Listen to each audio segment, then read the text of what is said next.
is that if you were to use the rainy day fund, it doesn't take away from places like community college or state public universities, that there is a difference there, that money won't impact some of the other things that the lawmakers have already approved. We've worked to support education. We're going to continue to do that. We're in a new facility we're opening here with training for tomorrow, and we've also held the line on tuition with only a $5 increase. We'll continue to have predictable funding for our higher education institutions as well as our K-12 institutions. We're going to prudently manage the fiscal resources of the state as I have in the past. I mean, over the now third budget I'm in, there have been many times in which we've had to trim back on what the legislature has passed because they have passed more appropriation authority than we have money. And that's what chief executives do. You make sure that that's why we've recently been re-upped as a AAA state, because we have tight fiscal controls over the dollars. I mean, but why not use a line item veto, and that would give the legislature the chance to override the veto. There'd be checks and balances. This way, they got to sue you. They don't have a way to deal with what your decisions. I mean, governors have used all of these powers over the years. I mean, at various times. You do it because as you move forward, there are opportunities to continue to fund those things. How do you know how much money you're going to need? You know, you say that you can't tap into the rainy day fund because you don't know how much you're going to spend. I said I think that if you're going to do something that affects the state's credit rating, if you're going to do something that puts in play the state's AAA credit rating, borrowing from your checking account, you need to do so not in a reactive way, based on what some folks may want to say for the argument du jour. You want to have a plan, and that is one of the reasons why we have maintained the fiscal control and why we've been able to have things like Training for Tomorrow and Caring for Missourians, both of which are programs that have added funds for higher education, 2-year and 4-year institutions.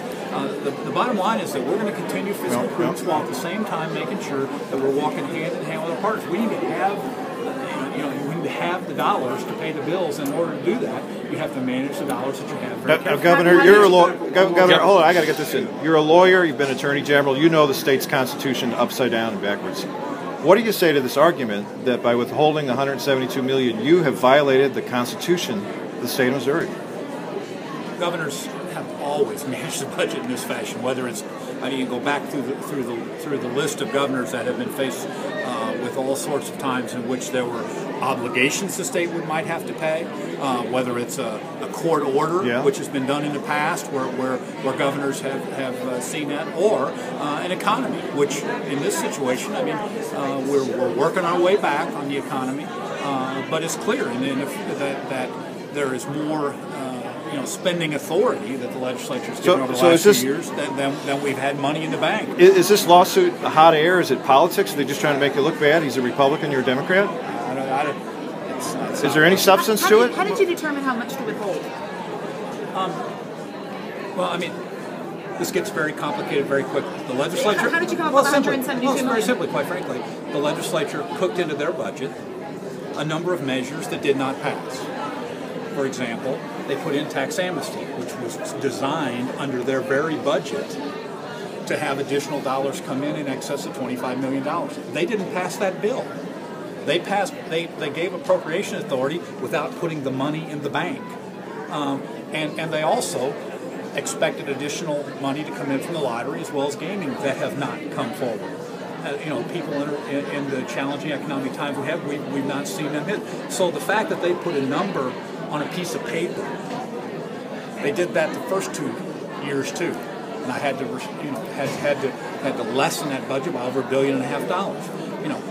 It's my job to make sure that with the resources we actually have, we're able to meet the responsibilities we really have, and that's what I'm going to do. And what do you say to this, to the criticism that the withholdings that you made were almost in lockstep with your budget request that the legislature debated and turned down? I'm not going to get into a debate about it. I mean, we've had lots of times. How did you know what you had for fiscal year 2012 when fiscal year 2012 hadn't started when you made the withholdings? Actually 13. Well, no, you withheld from this year's budget, fiscal year 2012. Like each year. But you didn't know what you had for fiscal year 2012 when you made the withholdings. There was no actual revenue coming in yet for fiscal year 2012. How did you know? I wanted to make sure that we were fiscally prudent with our dollars. Spending down your accounts to zero is not the way to start a fiscally prudent year. in order to have the resources to meet the obligations we have. Me, as well as governors over the last 40 years, have done the exact same thing.